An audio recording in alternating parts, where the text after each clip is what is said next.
শবে বরাত উপলক্ষে হালুয়া রুটি খাবেন, এটাই সুন্নত। এটা কি? আমি বলছি সুন্নত। হাদিস পড়েছি শুরুতেই, রাসূলুল্লাহ সাল্লাল্লাহু আলাইহি সাল্লাম হালুয়াকে সুন্নত করেছেন। সুবহানাল্লাহ বলেন।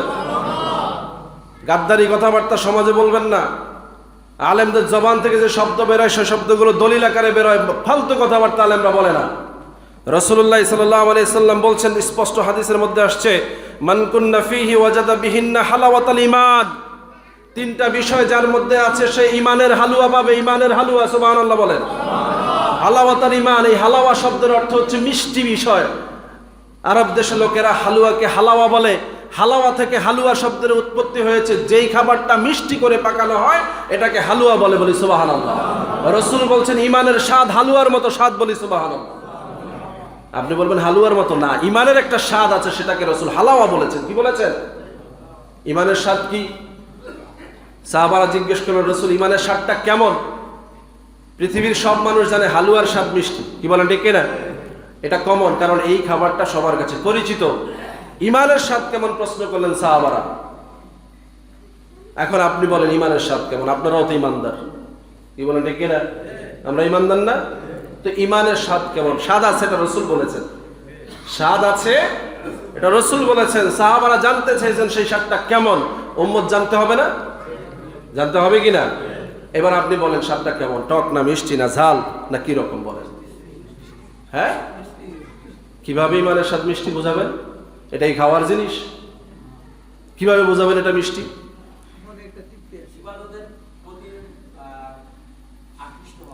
এই যে একজন বলছে ইবাদতে তৃপ্তি আসবে, সুবহানাল্লাহ। ইবাদত করে ভালো লাগবে, যেই ইবাদত করে তৃপ্তি আসবে এটাই বুঝবেন এটা ঈমানের দিক থেকে আসতেছে, এটা কবুল হচ্ছে, আল্লাহর দিকে আপনার রুজু হয়ে যাচ্ছে, আপনার আল্লাহকে ভালো লাগতেছে, নবীকে ভালো লাগতেছে, আমলের মধ্যে থাকতে ভালো লাগতেছে, এটা হচ্ছে হালাওয়া। মিষ্টি জিনিস যেমন বাচ্চারা কখনো ছেড়ে দেয় না, খাইতে ভালো লাগে এজন্য বারবার খায়, বারবার খায়, ঠিক ঈমানের স্বাদ যার মধ্যে সে ঈমানের পথে চলতে কখনো ভুল করে না, ঈমানের দিকে আগায়, বলি সুবহানাল্লাহ। এটা তার ভালো লাগা, পরিতৃপ্তি, আত্মতৃপ্তি। আপনি সব কিছুকে মিষ্টি বলে এনকার করবেন, হালুয়া রুটি খাওয়াটাকে আপনি অপদস্থ করছেন, অথচ দেখেন এই হালুয়া রুটির প্রভাব কি ছিল সমাজে। আজকে শবে বরাত উপলক্ষে বাড়িতে বাড়িতে মহিলারা ব্যস্ত ছিল, দিনভর রুটি বানিয়েছে, হালুয়া বানিয়েছে, সিন্নি পায়েস বানিয়েছে, সন্ধ্যার আগে আগে রোজাদারদের জন্য বিতরণ করেছে, গরিব মানুষকে দিয়েছে, প্রতিবেশীর বাসায় পাঠিয়ে দিয়েছে। গোটা এলাকায় প্রত্যেকের মধ্যে হাদিয়া আদান প্রদান করার মাধ্যমে পুরা একটা সমাজ, একটা ইবাদতের পরিবেশ হয়ে গেছে, বলি সুবহানাল্লাহ। শুধু এই হালুয়া রুটি বিতরণের মাধ্যমে, নো ইবাদত, না নামাজ, না কিচ্ছু না, শুধু বিকালবেলায় হালুয়া রুটি বিতরণ করতে গিয়ে একটা সমাজ হয়ে গেছে, সুবহানাল্লাহ বলবেন না? এরপরে মানুষের সারা পড়ে গেল, হায় আজকে তো ওই রাত্রি যেই রাত্রিতে আল্লাহ আমাদেরকে মাফ করে দিবেন, সুবহানাল্লাহ। দিনভর হালুয়া মিষ্টি পেয়ে মনের মধ্যে প্রভাব চলে আসছে, মসজিদে চলে আসছে, হালুয়া রুটি পাশে রেখে এবার ইবাদতে নেমে গেছে, সুবহানাল্লাহ। এখন আর মসজিদে বসে হালুয়া রুটি খায় না, আগে নামাজ পড়তেছে, রোজা রাখতেছে, কোরআন পড়তেছে, তেলাওয়াত করতেছে, রাসূলের সামনে দুরূদ পড়তেছে, মন ভরে আল্লাহকে ডাকতেছে, মন ভিজে গেছে, তৃপ্তি সহকারে আল্লাহর দরবার থেকে গুনাহ মাপ নিয়ে এবার খুশি হয়ে সবাই মিলে হালুয়া রুটি খাচ্ছে, সুবহানাল্লাহ। অসুবিধাটা কোথায়? পৃথিবীর কোন মজলিস আছে যেখানে খাবার দাবারের আয়োজন নাই? কোন মজলিস শেষ করে কেউ কিছু খায় না? এরকম মজলিসগুলো কোথায়? বলেন, একটা প্রমাণ দেন যে হয় এমন মজলিস হুজুর হয় যেখানে খাওয়া না যায়? বলেন। যত আয়োজন মানুষ করে, আনন্দ করে, সব আয়োজনের শেষেই সবাই চেষ্টা করে একটু কিছু খাই। কি বলেন, ঠিক কিনা? একটা রোজা রাখলেন আপনি, সেই রোজাও আল্লাহ রাব্বুল আলামিন খাওয়া দিয়ে শেষ করলেন, সুবহানাল্লাহ বলবেন না? তাও কি রাসূলুল্লাহ সাল্লাল্লাহু আলাইহি ওয়াসাল্লাম মিষ্টি খেজুর খেয়ে রোজা ভাঙতেন, সুবহানাল্লাহ। হালুয়া আরব দেশের কাছে, আরব দেশীয় মানুষের কাছে এটাই সবচেয়ে হালুয়া, মিষ্টি স্বাদওয়ালা জিনিস খেজুর, সুবহানাল্লাহ বলবেন না? বাংলাদেশের মানুষের কাছে হালুয়া চিনি দিয়ে, সুজি দিয়ে বা অন্য কিছু দিয়ে বানানো এই হালুয়া আমার কাছে পর্যাপ্ত পরিমাণ সেই নাই, মিষ্টি খেজুর নাই, আমি হালুয়া মিষ্টি স্বাদটাকে রাসূলের সুন্নাত হিসেবে নিয়েছি, এটাই আমার রিজিক। কি বলেন, ঠিক না? তুমি এটাকে ডিফারেন্স করে কি বোঝাতে চাও? নবীর যুগে হালুয়া ছিল না, নবী কি হালুয়া খেয়েছে কিনা এই কথা বলে তুমি হালাওয়াতুল ঈমানকে অস্বীকার করছো, তুমি ঈমানের স্বাদকে প্রশ্নবিদ্ধ করছো। কি বলেন, ঠিক না? এজন্য ভাইয়েরা, আমরা জজবার হাল এগুলো বলতে চাচ্ছি না, আলেমরা যে কথাগুলো আমাদেরকে শিখিয়েছেন, বলেছেন, এগুলো সমাজে ধরে রাখতে পারলেই মিষ্টি লাগবে। কি বলেন, ঠিক না? মজা লাগবে, আনন্দ লাগবে। আর এগুলো উঠাইয়া দিলে দেখবেন ঘরে ঘরে কথা নাই, আজকে প্রমাণ করেন আপনি যে এই শবে বরাতে যদি এই পদ্ধতিটা চালু থাকতো যে ঘরে ঘরে আজকে হালুয়া রুটি বিতরণ হবে, পাশের ঘরে আর পাশের ঘরে শত্রুতা থাকতো না। কি বলেন ঠিক কিনা? আজকের দিনেই মিটে যেত যে অন্তত যাক সারা বছর যা করেছি, আজকে তো এমন একটা দিন, আজকে তারও আমার কিছু দিতে হবে, সেও কিছু পাঠাবে। হিংসা বিদ্বেষ থাকার সুযোগ আছে? কিন্তু এটা বন্ধ করে দিয়ে ঘরে ঘরে পার্টিশন হয়ে গেছে। এই ঘরের লোক ওই ঘরের লোকের চেহারা দেখে না, ওই ঘরের মসজিদের লোক যেই ঘর মসজিদে যায় ওই মসজিদে এই ঘরের লোকও যায় না। কি বলেন ঠিক কিনা? হিংসাটাকে এত বাড়িয়ে দিয়েছে, যেটাকে হালুয়া রুটিতে সমাধান করে এক কাতারে নিয়ে এসেছিল সেটাকে অস্বীকার করে হিংসা বাড়িয়ে দেওয়া হয়েছে। আর আল্লাহর পক্ষ থেকে ঘোষণা, হিংসুকের ইবাদত এই রাত্রিতেও কবুল করা হবে। মুশরিক আও মাশাহিদ, এক শিরক করবে যারা তাদেরকে মাফ করা হবে না, হিংসা করবে যারা তাদেরকেও এই রাত্রিতে ক্ষমা করা হবে না। তাহলে হালুয়া রুটির সংস্কৃতি উঠাইয়া দিয়া এই যে ঘরে ঘরে হিংসা, ব্যক্তিতে ব্যক্তিতে হিংসা চালু করে দেয়া হলো, ইবাদতকে বরবাদ করে দেওয়া ষড়যন্ত্র ছাড়া আর কিছুই না। কি বলেন ঠিক না?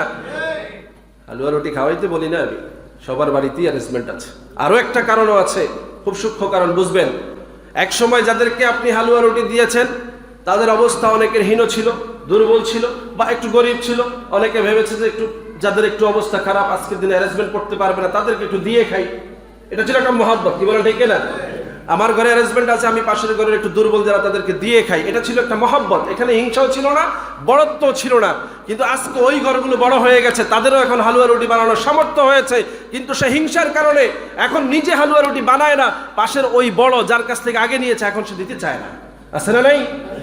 ভাবে আমার বলে বসেনি যে তো করে তো এক সময় হালুয়া দিছি আমরা, এখন তোরা আম করে দেস মাশাআল্লাহ। বললে তোমার অসুবিধা কোথায়? এটা তো নবীর সুন্নতের আদলে সমাজ। এক সময় তোমাকে একজন দিয়েছে, আজকে তুমি আরেকজনকে দিচ্ছ, আলহামদুলিল্লাহ, আল্লাহ তোমার অবস্থার পরিবর্তন ঘটিয়েছে। এই মহব্বতের সমাজকে পরস্পর আদান প্রদানের ভিত্তিতে জড়িয়ে রাখাই তো ইসলাম। কি বলেন ঠিক না? কেউ কাউকে ছোট করবে না। আজকে আপনি ছোট আছেন, কালকে আপনি বড় হবেন। আজকে আমি বড় আছি, কালকে আমি ছোট হব, কিন্তু কারো মধ্যে কারো ভেদাভেদ হবে। যখন যে দায়িত্ব থাকবে সে দায়িত্ব পালন করবে, এটাই তো ইসলাম। কিন্তু আজকে ডিভাইডেশন করা হচ্ছে। এক সময় আমি ওনাদের হালুয়া খাইছি, এখন আবার ওনাদেরকে দিলে ওনারা কি মনে করে না, কেন কেন মনে করবে? এটা তো রসুলের সুন্নাহ থেকে আসছে, এটা মহব্বতের কারণে আসছে, ইবাদতের প্রয়োজনে আসছে। কি বলেন ঠিক না? এই জন্য ভাইয়েরা এই বিষয়গুলোকে অগ্রাধিকার দিবেন। এখন অনেকে হালুয়া খায় না, বিরিয়ানি খায়। কি খায়? কি খায়? বিরিয়ানি খায়। এই বিরিয়ানির বিরুদ্ধেও ষড়যন্ত্র শুরু হয়েছে। কি বলেন ঠিক না? শুধু হালুয়ারে ছাড়া না, বিরিয়ানিও দোষ। এখন একদল লোক বলা শুরু করেছে যে মসজিদে সভাপতির দিন বিরিয়ানি খাওয়াইতে হবে কেন? আছে না নাই? বলবেন না তো, আপনাকে তো বড় মানুষের বিরুদ্ধে বলতে ভয় লাগে। হ্যাঁ, পয়সাওয়ালাদের বিরুদ্ধে বলতে চান না, ক্ষমতাবানদের বিরুদ্ধে বলতে চান না। এই মসজিদে এই কথা বলা হচ্ছে যে বিরিয়ানি হলে টাকা দিব না, জিলাপি মিষ্টি হলে বিরিয়ানি দিব, টাকা দিব। দরকার কি আপনার? আপনার সম্পদ হালাল কিনা আগে দেখেন, আপনার টাকা এখানে কবুল হবে কিনা দেখেন। আল্লাহ আপনাকে একভাবে না একভাবে এখান থেকে সরাই রাখবে, সুযোগ দিবে না। আপনার মধ্যে এমন এক জিদ চাপাই দিবে যে আপনি এখানে শরীক হতে পারবেন না। কথা বুঝতেছেন? আপনি ভাবতেছেন আপনি দিচ্ছেন না, না, আল্লাহ আপনার থেকে নিচ্ছে না। একভাবে না আপনাকে, আপনার মনের মধ্যে আল্লাহ এমন একটা বিষক্রিয়া সৃষ্টি করে দিয়েছে যে এই বরকতি কাজে আল্লাহ আপনার থেকে নিবে না। আর যারা এখানে দিতে পেরেছে তারা কামিয়াব হয়ে যাবে। আজকে রাত্রে হয়তো আল্লাহ তাদেরকে এর বিনিময়ে মাফ করে দিবে। আল্লাহ রাস্তা খুলে রেখেছেন, কারোর জন্য রাস্তা বন্ধ করে দিয়েছেন। সুতরাং এই বিষয়গুলো নিয়ে তাকাব্বুরি, অহংকার বা পরস্পর দলাদলি করাটা এটা ইসলামের শান। বরং স্বাভাবিকভাবে যেখানে যা আয়োজন আছে আলহামদুলিল্লাহ, যে যতটুকু করতে পেরেছে পেরবে, না হলে নাই। কিন্তু এটা করলে ওটা হবে, ওটা করলে এটা, এ ধরনের বিরোধ বিশৃঙ্খলাগুলো ইসলামের জন্য ক্ষতিকর, ইবাদতের জন্য ক্ষতিকর। আল্লাহ পাক আমাদেরকে বোঝার তৌফিক দান করুন, সকলে বলে আমিন। সবাই মসজিদে আসবে, সারা রাত্র ইবাদতের মধ্যে থাকবে, মসজিদে, ঘরে, বাড়িতে, যেখানেই থাকুক, রাস্তাঘাটে যে যেখানে থাকবে ইবাদত থাকবে। কিছু থাকবে ইবাদতের নিয়তে ইবাদত করবে, আল্লাহর কাছে ক্ষমা কামনা করবে। আল্লাহ রাব্বুল আলামিন বেশুমার মানুষকে আল্লাহ মাফ করে দেবেন, বলে সুবহানাল্লাহ। আল্লাহ যেন আমাদেরকে ওই নিয়ামত ক্ষমা পাওয়ার তৌফিক দান করেন, সকলে বলে আমিন। শুধু নিয়ামত ক্ষমা না, রিজিক দিবেন, হায়াত দিবেন, দৌলত দিবেন, যার যত মুসিবত আছে আল্লাহ ওয়াদা করেছেন প্রত্যেকটা বিষয় আল্লাহ আজকে দান করবেন, বলি সুবহানাল্লাহ। আমরা যেন চেয়ে চেয়ে নিতে পারি, আল্লাহ তৌফিক দান রাখতেন, বলি সুবহানাল্লাহ। কার কথা? কার কথা? সাহাবীদের কথা। ক্বালা রাসূলুল্লাহ সাল্লাল্লাহু আলাইহি ওয়াসাল্লাম, এই কথার অর্থ হলো রাসূল বলেছেন। তো রাসূল বলছেন, এই কথাটা কে বলতেছে? সাহাবীরা। সবসময় খেয়াল রাখবেন, রাসূল বলেছেন এই কথা বলতে পারে কারা? সাহাবীরা। এটা আমি বলতে পারি না, গত 1400 বছরে কোনো আলেম বলতে পারবে না, পারবে শুধু একমাত্র সাহাবীরা, কারণ রাসূল থেকে তারা শুনেছেন, এজন্য বলা হয় ক্বালা রাসূলুল্লাহ। ক্বালা রাসূলুল্লাহ বললেই বুঝবেন এটা সাহাবীদের কথা। কার কথা? সাহাবীদের কথা। আমরা আলেমরা সাহাবীদের কথাটাকে উপস্থাপন করছি। তাহলে সাহাবীরা বলছেন যে রাসূলুল্লাহ সাল্লাল্লাহু আলাইহি ওয়াসাল্লাম ইয়াতাহাফফাজু মিন শাবান মা লা ইয়াহফাজু মিন গায়রিহি, মাসের মধ্যে 12টা মাস তিনি এতটা খেয়াল রাখতেন না যতটা তিনি শাবান মাসের প্রতি খেয়াল রাখতেন। বলি সুবহানাল্লাহ। বরকত আসেনি?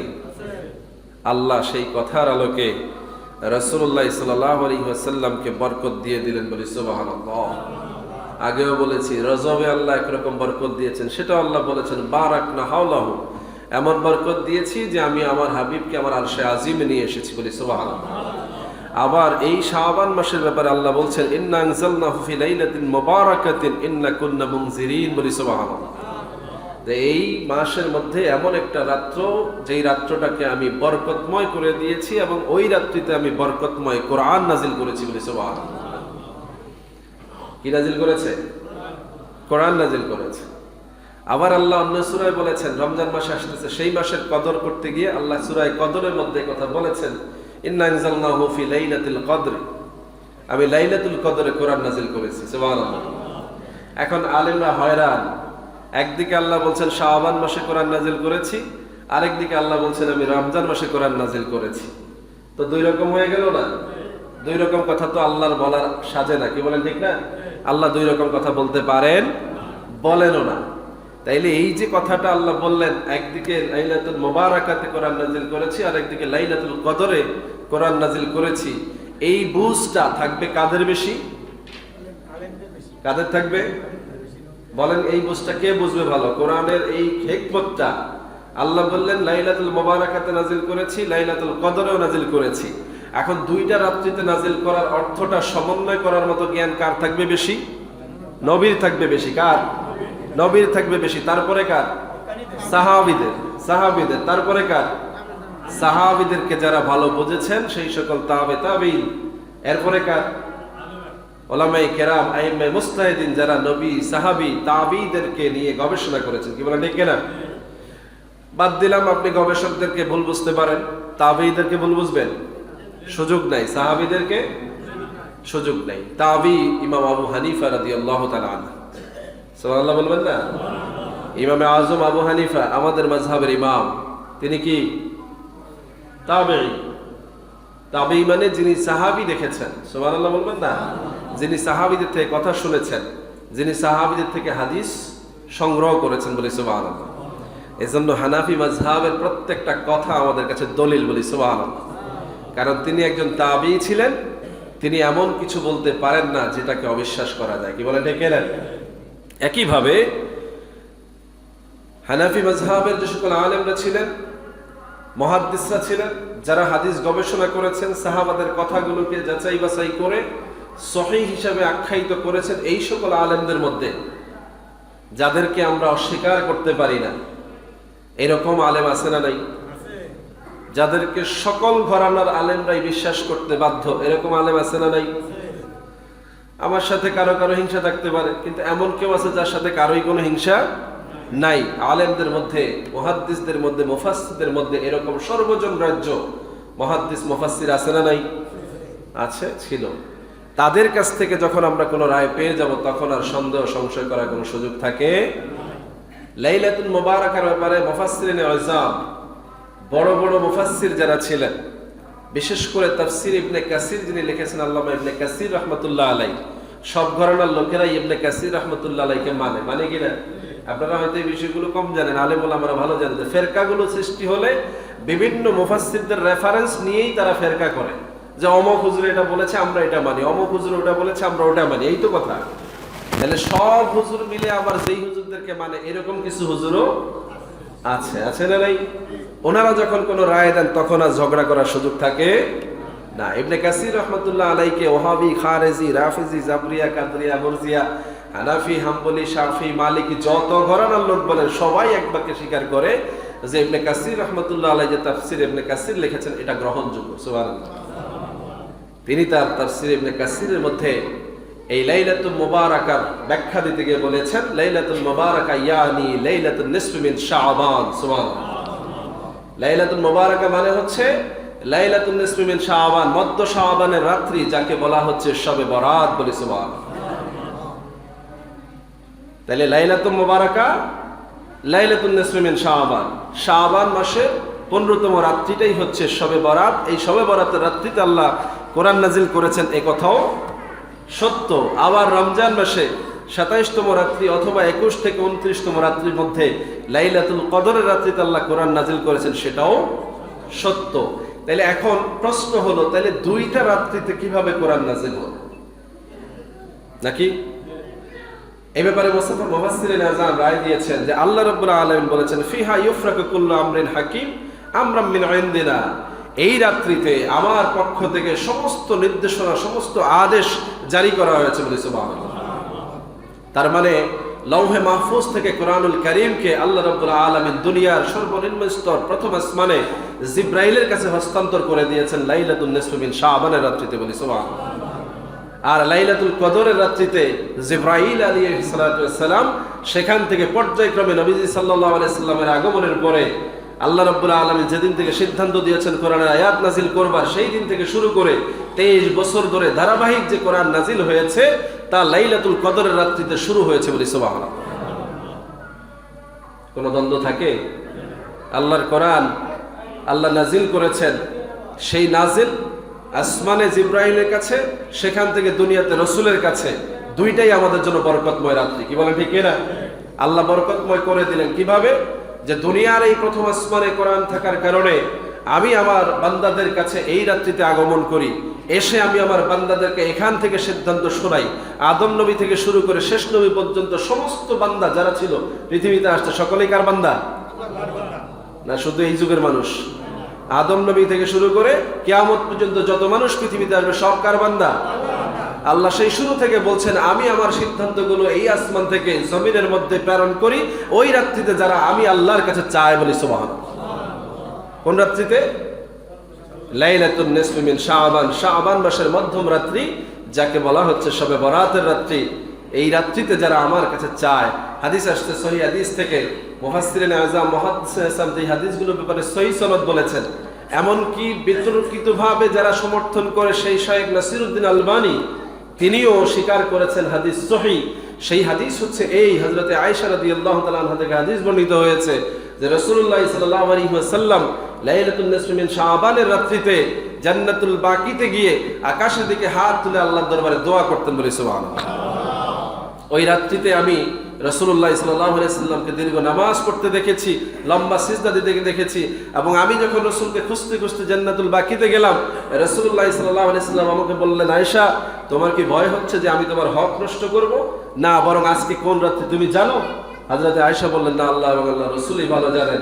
তিনি বললেন, এই রাত্রিটা হচ্ছে ওই রাত্রি, যেই রাত্রি শবে বরাতের রাত্রি। এই রাত্রিতে আল্লাহ রাব্বুল আলামিন বান্দার এত পরিমাণ সংখ্যক গুনাহ মাফ করে দিবেন যে বনি কওমে সাদ, আদ, নাজ্জার এরকম বিভিন্ন গোত্র ছিল সেই সময়ে, যাদের অনেক উট রাখাল ছিল, অর্থাৎ মেষ পালন করতো, তারা হাজার হাজার ছাগল চড়াইতো, কি দুম্বা চড়াইতো। ওই গোত্রের মেষ পালক যারা ছিল, তাদের যত মেষ আছে, তাদের গায়ে যত লোম পশম আছে, তার চাইতে বেশি পরিমাণ মানুষকে আল্লাহ এই রাত্রিতে মাফ করে দেবে। বলেছিল। কথা কি বুঝতে পেরেছেন? সহিহ রাওয়ায়াত থেকে এই কথাগুলো যখন আমাদের কাছে চলে আসে, তখন আর এই রাত্রের ব্যাপারে সন্দেহ করাটাই হচ্ছে মুনাফিকদের আলামত। কি বলেন ঠিক কিনা? নবীজি সাল্লাল্লাহু আলাইহি সাল্লামের কাছে কোরআন নাজিল হলো, মুনাফিকরা অবিশ্বাস করলো। নবীজি মেরাজে গেলেন, মুনাফিকরা অবিশ্বাস করলো। নবীজি কোরআনের আয়াতগুলো তেলাওয়াত করে করে শোনাইলেন, মুনাফিকরা অবিশ্বাস করলো। নবীজি মক্কা থেকে মদিনায় চলে গেলেন, মুনাফিকরা অবিশ্বাস করলো, সেখানে গিয়ে হামলা করলো। নবীজি মক্কা বিজয় করলেন, মক্কা ছেড়ে দিলেন, ক্ষমা করে দিলেন, তারপরেও তারা অবিশ্বাস করলো। কি বলেন ঠিক কিনা? খাতামাল্লাহু আলা কুলুবিহিম, তাদের অন্তরে আল্লাহ সিল মেরে দিয়েছেন। এজন্য কোনো কালেই তাদের বিবেক জাগ্রত হয় না, কোনো যুক্তি, কোনো দলিলই তাদের কাছে গ্রহণযোগ্য হয় না। আর আল্লাহওয়ালা মানুষগুলোর স্বভাব হচ্ছে, কোনোভাবে যদি তারা গ্রহণযোগ্য একটা বিষয় পেয়ে যায়, যেটাতে আল্লাহর দয়া পাওয়ার সুযোগ আছে, আল্লাহর রহমত পাওয়ার সুযোগ আছে, সে আর দ্বিধা করে না, সেখানে লেগে যায়। কি বলেন ঠিক না? শবে বরাতের রাত্রিগুলো গোটা পৃথিবীতে গুরুত্বপূর্ণভাবে সমাদৃত হয়েছে, সমাজে প্রচলিত হয়েছে, মানুষের কাছে এটা গ্রহণযোগ্য এজন্য হয়েছে যে এই রাত্রিগুলোতে ইবাদত করে মানুষগুলো যে ক্ষমা পেয়ে যায়, গুনাহগার বান্দাগুলো বুঝে যে ক্ষমা সে পেয়েছে কিনা, বলি সুবহানাল্লাহ। বোঝে কিনা? আপনি বুঝেছেন কোনোদিন যে আল্লাহ আপনাকে মাফ করেছে কিনা? কেন বোঝেন নাই? আল্লাহর কাছে ক্ষমা চাইলেন, আল্লাহ মাফ করলো কি করলো না, কেন বোঝেন না? সারা জীবনে কি খালি এভাবেই কাটাই দিবেন? আল্লাহর ক্ষমা পাওয়ার যোগ্যতা আপনার নাই? আছে না নাই? প্রত্যেকটা বান্দাকে আল্লাহ ক্ষমা করবেন, ওয়াদা করেছেন। উদউনি আস্তাজিব লাকুম, আমার কাছে চাও তো আমি মাফ করে দেব। ক্ষমা চাইতে দেরি, মাফ করতে দেরি হবে না। লা তাকনাতু মির রাহমাতিল্লাহ, আমার রহমত থেকে নিরাশ হওয়ার কোনো সুযোগ নাই।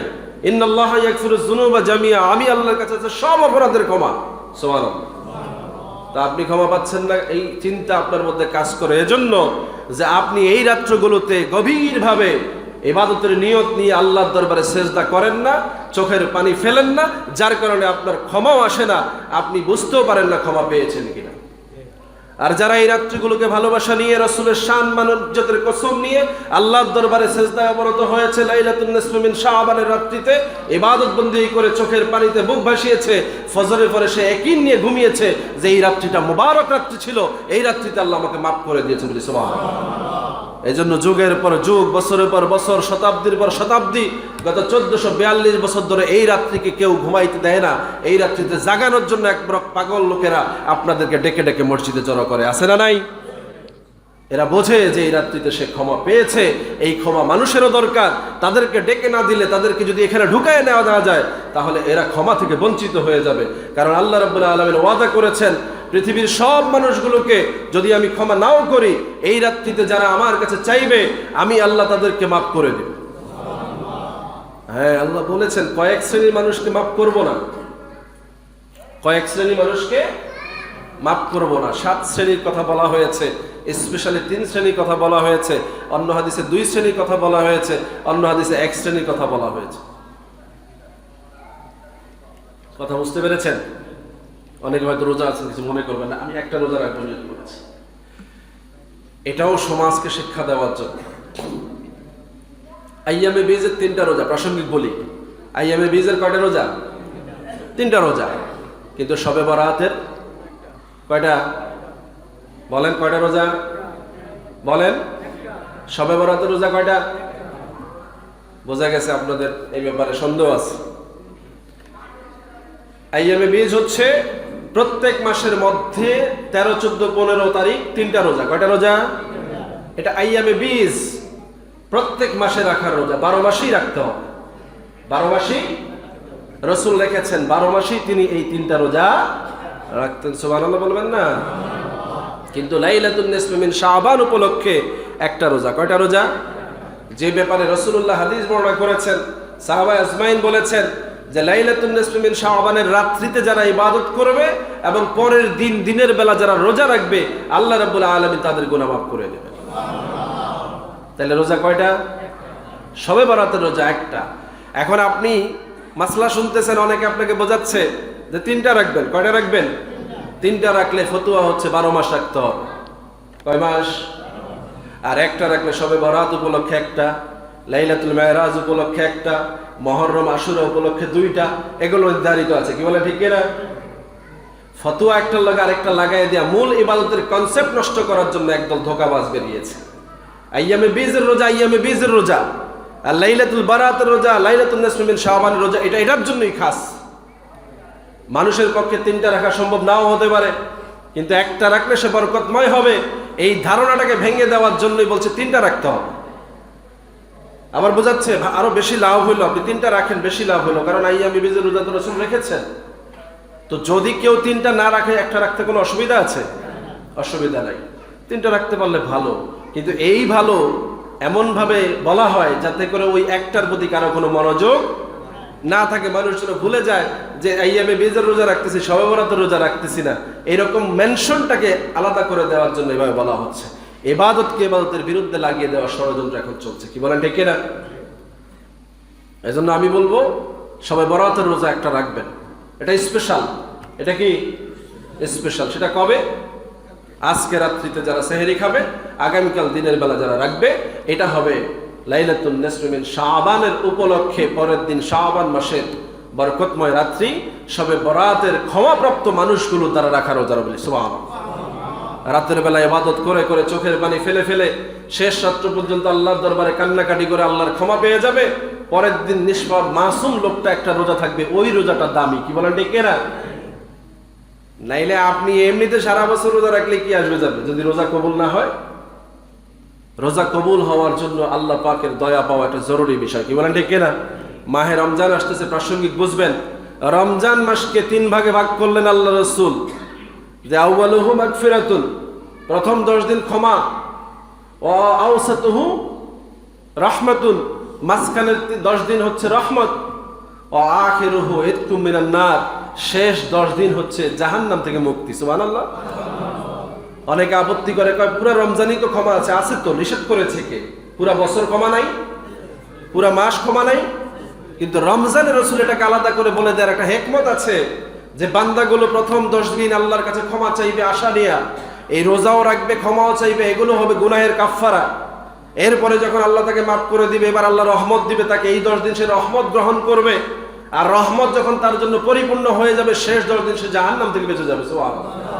ধাপে ধাপে বান্দাকে নিষ্পাপ বেগুনা মাসুম করে পরের দিন ঈদুল ফিতরের ময়দানে নিয়ে আল্লাহ রাব্বুল আলামিন বলছেন, আস-সাওমু লী ওয়া আনা আজজি বিহি, আমি আমার পক্ষ থেকে তাকে হাদিয়া দিয়ে দিব এমন ভাবে যে সে বেগুনা মাসুম হয়ে বাড়ি ফিরে যাবে। সুবহানাল্লাহ। আজীব তামাশা, ইবাদতকে মশকরা বানানো হচ্ছে।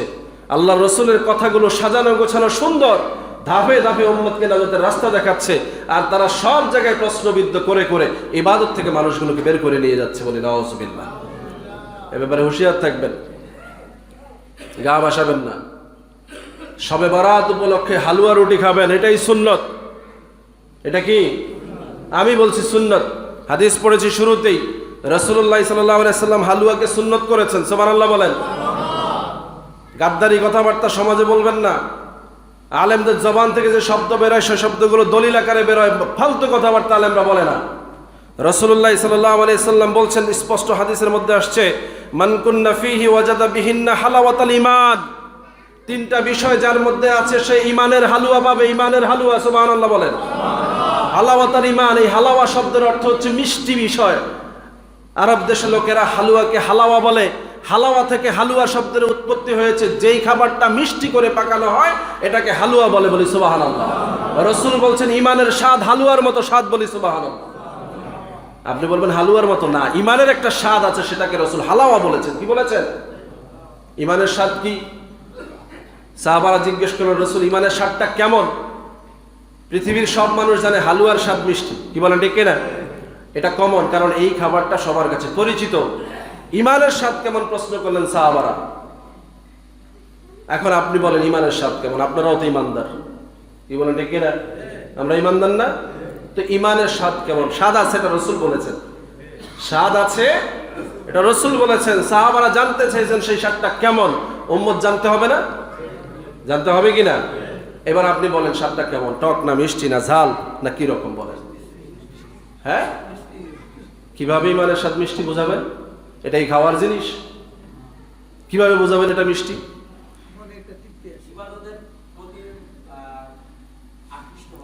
এই যে একজন বলছে ইবাদতে তৃপ্তি আসবে, সুবহানাল্লাহ। ইবাদত করে ভালো লাগবে, যেই ইবাদত করে তৃপ্তি আসবে এটাই বুঝবেন এটা ঈমানের দিক থেকে আসতেছে, এটা কবুল হচ্ছে, আল্লাহর দিকে আপনার রুজু হয়ে যাচ্ছে, আপনার আল্লাহকে ভালো লাগতেছে, নবীকে ভালো লাগতেছে, আমলের মধ্যে থাকতে ভালো লাগতেছে, এটা হচ্ছে হালাওয়া। মিষ্টি জিনিস যেমন বাচ্চারা কখনো ছেড়ে দেয় না, খাইতে ভালো লাগে এজন্য বারবার খায়, বারবার খায়, ঠিক ঈমানের স্বাদ যার মধ্যে সে ঈমানের পথে চলতে কখনো ভুল করে না, ঈমানের দিকে আগায়, বলি সুবহানাল্লাহ। এটা তার ভালো লাগা, পরিতৃপ্তি, আত্মতৃপ্তি। আপনি সব কিছুকে মিষ্টি বলে এনকার করবেন, হালুয়া রুটি খাওয়াটাকে আপনি অপদস্থ করছেন, অথচ দেখেন এই হালুয়া রুটির প্রভাব কি ছিল সমাজে। আজকে শবে বরাত উপলক্ষে বাড়িতে বাড়িতে মহিলারা ব্যস্ত ছিল, দিনভর রুটি বানিয়েছে, হালুয়া বানিয়েছে, সিন্নি পায়েস বানিয়েছে, সন্ধ্যার আগে আগে রোজাদারদের জন্য বিতরণ করেছে, গরিব মানুষকে দিয়েছে, প্রতিবেশীর বাসায় পাঠিয়ে দিয়েছে, গোটা এলাকায় প্রত্যেকের মধ্যে হাদিয়া আদান প্রদান করার মাধ্যমে পুরা একটা সমাজ, একটা ইবাদতের পরিবেশ হয়ে গেছে, বলি সুবহানাল্লাহ। শুধু এই হালুয়া রুটি বিতরণের মাধ্যমে, নো ইবাদত, না নামাজ, না কিচ্ছু না, শুধু বিকালবেলায় হালুয়া রুটি বিতরণ করতে গিয়ে একটা সমাজ হয়ে গেছে, সুবহানাল্লাহ বলবেন না? এরপরে মানুষের সারা পড়ে গেল, হায় আজকে তো ওই রাত্রি যেই রাত্রিতে আল্লাহ আমাদেরকে মাফ করে দিবেন, সুবহানাল্লাহ। দিনভর হালুয়া মিষ্টি পেয়ে মনের মধ্যে প্রভাব চলে আসছে, মসজিদে চলে আসছে, হালুয়া রুটি পাশে রেখে এবার ইবাদতে নেমে গেছে, সুবহানাল্লাহ। এখন আর মসজিদে বসে হালুয়া রুটি খায় না, আগে নামাজ পড়তেছে, রোজা রাখতেছে, কোরআন পড়তেছে, তেলাওয়াত করতেছে, রাসূলের সামনে দুরূদ পড়তেছে, মন ভরে আল্লাহকে ডাকতেছে, মন ভিজে গেছে, তৃপ্তি সহকারে আল্লাহর দরবার থেকে গুনাহ মাপ নিয়ে এবার খুশি হয়ে সবাই মিলে হালুয়া রুটি খাচ্ছে, সুবহানাল্লাহ। অসুবিধাটা কোথায়? পৃথিবীর কোন মজলিস আছে যেখানে খাবার দাবারের আয়োজন নাই? কোন মজলিস শেষ করে কেউ কিছু খায় না? এরকম মজলিসগুলো কোথায়? বলেন, একটা প্রমাণ দেন যে হয় এমন মজলিস হুজুর হয় যেখানে খাওয়া না যায়? বলেন। যত আয়োজন মানুষ করে আনন্দ করে, সব আয়োজনের শেষেই সবাই চেষ্টা করে একটু কিছু খায়, কি বলেন ঠিক কিনা? একটা রোজা রাখলেন আপনি, সেই রোজাও আল্লাহ রাব্বুল আলামিন খাওয়া দিয়ে শেষ করলেন, সুবহানাল্লাহ বলবেন না? তাও কি রাসূলুল্লাহ সাল্লাল্লাহু আলাইহি ওয়াসাল্লাম মিষ্টি খেজুর খেয়ে রোজা ভাঙতেন, সুবহানাল্লাহ। হালুয়া আরব দেশের কাছে, আরব দেশীয় মানুষের কাছে এটাই সবচেয়ে হালুয়া, মিষ্টি স্বাদওয়ালা জিনিস খেজুর, সুবহানাল্লাহ বলবেন না? বাংলাদেশের মানুষের কাছে হালুয়া চিনি দিয়ে, সুজি দিয়ে বা অন্য কিছু দিয়ে বানানো এই হালুয়া আমার কাছে পর্যাপ্ত পরিমাণ সেই নাই, মিষ্টি খেজুর নাই, আমি হালুয়া মিষ্টি স্বাদটাকে রাসূলের সুন্নাত হিসেবে নিয়েছি, এটাই আমার রিজিক, কি বলেন ঠিক না? তুমি এটাকে ডিফারেন্স করে কি বোঝাতে চাও? নবীর যুগে হালুয়া ছিল না, নবী কি হালুয়া খেয়েছে কিনা এই কথা বলে তুমি হালাওয়া তাহলে ইমানকে অস্বীকার করছো, তুমি ইমানের স্বাদকে প্রশ্নবিদ্ধ করছো, কি বলেন ঠিক না? এজন্য ভাইয়েরা, আমরা জজবার হালিগুলো বলতে চাচ্ছি না, আলেমরা যে কথাগুলো আমাদেরকে শিখিয়েছেন, বলেছেন, এগুলো সমাজে ধরে রাখতে পারলেই মিষ্টি লাগবে, কি বলেন ঠিক না? মজা লাগবে, আনন্দ লাগবে।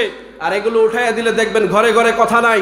আজকে প্রমাণ করেন আপনি যে এই শবে বরাতে যদি এই পদ্ধতিটা চালু থাকতো যে ঘরে ঘরে আজকে হালুয়া রুটি বিতরণ হবে, পাশের ঘরে আর পাশের ঘরে শত্রুতা থাকতো না, কি বলেন ঠিক না? আজকের দিনেই মিটে যেত যে অন্তত যাক সারা বছর যা করেছি, আজকে তো এমন একটা দিন, আজকে তারও আমার কিছু দিতে হবে, সেও কিছু পাঠাবে। হিংসা বিদ্বেষ থাকার সুযোগ আছে? কিন্তু এটা বন্ধ করে দিয়ে ঘরে ঘরে পার্টিশন হয়ে গেছে। এই ঘরের লোক ওই ঘরের লোকের চেহারা দেখে না, ওই ঘরের মসজিদের লোক যেই ঘর মসজিদে যায় ওই মসজিদে এই ঘরের লোকও যায় না, কি বলেন ঠিক না? হিংসাটাকে এত বাড়িয়ে দিয়েছে, যেটাকে হালুয়া রুটিতে সমাধান করে এক কাতারে নিয়ে এসেছিল সেটাকে অস্বীকার করে হিংসা বাড়িয়ে দেওয়া হয়েছে। আর আল্লাহর পক্ষ থেকে ঘোষণা, হিংসুকের ইবাদত এই রাত্রিতেও কবুল করা হবে। মুশরিক আও মাশাহিদ, এক শিরক করবে যারা তাদেরকে মাফ করা হবে না, হিংসা করবে যারা তাদেরকেও এই রাত্রিতে ক্ষমা করা হবে না। তাহলে হালুয়া রুটির সংস্কৃতি উঠাইয়া দিয়া এই যে ঘরে ঘরে হিংসা, ব্যক্তিতে ব্যক্তিতে হিংসা চালু করে দেয়া হলো, ইবাদতকে বরবাদ করে দেওয়া ষড়যন্ত্র ছাড়া আর কিছুই না, কি বলেন ঠিক না? হালুয়া রুটি খাওয়াইতে বলি না আমি, সবার বাড়িতেই অ্যারেঞ্জমেন্ট আছে। আরো একটা কারণও আছে, খুব সূক্ষ্ম কারণ, বুঝবেন। এক সময় যাদেরকে আপনি হালুয়া রুটি দিয়েছেন তাদের অবস্থা অনেকের হীন ছিল, দুর্বল ছিল বা একটু গরিব ছিল। অনেকে ভেবেছে যে একটু যাদের একটু অবস্থা খারাপ, আজকের দিনে অ্যারেঞ্জমেন্ট করতে পারবে না, তাদেরকে একটু দিয়ে খাই। এটা ছিল একটা মহব্বত, কি বলেন ঠিক না? আমার ঘরে অ্যারেঞ্জমেন্ট আছে, আমি পাশের ঘরের একটু দুর্বল যারা তাদেরকে দিয়ে খাই, এটা ছিল একটা মহব্বত। এখানে হিংসাও ছিল না, বড়ত্বও ছিল না। কিন্তু আজকে ওই ঘরগুলো বড় হয়ে গেছে, তাদেরও এখন হালুয়া রুটি বানানোর সামর্থ্য হয়েছে, কিন্তু সে হিংসার কারণে এখন নিজে হালুয়া রুটি বানায় না, পাশের ওই বড় যার কাছ থেকে আগে নিয়েছে এখন সে দিতে চায় না। আছে না নাই? ভাবে আমার বলে বসেনি যে তো করে তো এক সময় হালুয়া দিছি আমরা, এখন তোরা আম করে দেস মাশাআল্লাহ, বললে তোমার অসুবিধা কোথায়? এটা তো নবীর সুন্নতের আদলে সমাজ। এক সময় তোমাকে একজন দিয়েছে, আজকে তুমি আরেকজনকে দিচ্ছ, আলহামদুলিল্লাহ, আল্লাহ তোমার অবস্থার পরিবর্তন ঘটিয়েছে। এই মহব্বতের সমাজকে পরস্পর আদান প্রদানের ভিত্তিতে জড়িয়ে রাখাই তো ইসলাম, কি বলেন ঠিক না? কেউ কাউকে ছোট করবে না। আজকে আপনি ছোট আছেন, কালকে আপনি বড় হবেন, আজকে আমি বড় আছি, কালকে আমি ছোট হব, কিন্তু কারোর মধ্যে কারো ভেদাভেদ হবে। যখন যে দায়িত্ব থাকবে সে দায়িত্ব পালন করবে, এটাই তো ইসলাম। কিন্তু আজকে ডিভাইডেশন করা হচ্ছে, এক সময় আমি ওনাদের হালুয়া খাইছি, এখন আবার ওনাদেরকে দিলে ওনারা কি মনে করে না, কেন কেন মনে করবে? এটা তো রাসূলের সুন্নাত থেকে আসছে, এটা মহব্বতের কারণে আসছে, ইবাদতের প্রয়োজনে আসছে, কি বলেন ঠিক না? এই জন্য ভাইয়েরা, এই বিষয়গুলোকে অগ্রাধিকার দিবেন। এখন অনেকে হালুয়া খায় না, বিরিয়ানি খায়। কি খায়? কি খায়? বিরিয়ানি খায়। এই বিরিয়ানির বিরুদ্ধেও ষড়যন্ত্র শুরু হয়েছে, কি বলেন ঠিক না? শুধু হালুয়ারে ছাড়ে না, বিরিয়ানিও দোষ। এখন একদল লোক বলা শুরু করেছে যে মসজিদে সভাপতি দিন বিরিয়ানি খাওয়াইতে হবে কেন? আছে না নাই? বলবেন না তো, আপনাকে তো বড় মানুষের বিরুদ্ধে বলতে ভয় লাগে, হ্যাঁ, পয়সাওয়ালাদের বিরুদ্ধে বলতে চান না, ক্ষমতাবানদের বিরুদ্ধে বলতে চান না। এই মসজিদে এই কথা বলা হচ্ছে যে বিরিয়ানি হলে টাকা দিব না, জিলাপি মিষ্টি হলে বিরিয়ানি দিব, টাকা দিব। দরকার কি আপনার? আপনার সম্পদ হালাল কিনা আগে দেখেন, আপনার টাকা এখানে কবুল হবে কিনা দেখেন। আল্লাহ আপনাকে একভাবে না একভাবে এখান থেকে সরাই রাখবে, সুযোগ দিবে না। আপনার মধ্যে এমন এক জিদ চাপাই দিবে যে আপনি এখানে শরীক হতে পারবেন না। কথা বুঝতেছেন? আপনি ভাবতেছেন আপনি দিচ্ছেন না, না, আল্লাহ আপনার থেকে নিচ্ছে না। একভাবে না আপনাকে, আপনার মনের মধ্যে আল্লাহ এমন একটা বিষক্রিয়া সৃষ্টি করে দিয়েছে যে এই বরকতি কাজে আল্লাহ আপনার থেকে নিবে না। আর যারা এখানে দিতে পেরেছে তারা কামিয়াব হয়ে যাবে। আজকে রাত্রে হয়তো আল্লাহ তাদেরকে এর বিনিময়ে মাফ করে দিবে। আল্লাহ রাস্তা খুলে রেখেছেন, কারোর জন্য রাস্তা বন্ধ করে দিয়েছেন। সুতরাং এই বিষয়গুলোর তাকাব্বুরি, অহংকার বা পরস্পর দলাদলি করাটা এটা ইসলামের শান। বরং স্বাভাবিকভাবে যেখানে যা আয়োজন আছে আলহামদুলিল্লাহ, যে যতটুকু করতে পেরেছে পেরবে, না হলে নাই। কিন্তু এটা করলে ওটা হবে, ওটা করলে এটা, এ ধরনের বিরোধ বিশৃঙ্খলাগুলো ইসলামের জন্য ক্ষতিকর, ইবাদতের জন্য ক্ষতিকর। আল্লাহ পাক আমাদেরকে বোঝার তৌফিক দান করুন, সকলে বলে আমিন।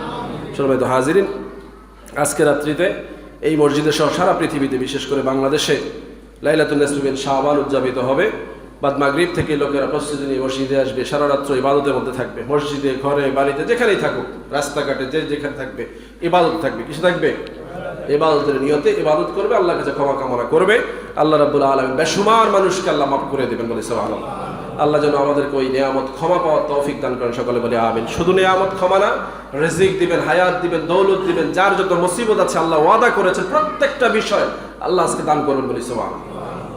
আমরা যেন চেয়ে চেয়ে নিতে পারি, আল্লাহ তৌফিক দান করুন। ওয়া মা আলাইনা ইল্লাল বালাগ। যারা সুন্নাত আদায় করি না, 4 রাকাত সুন্নাত পড়ে নেবেন ইনশাআল্লাহ।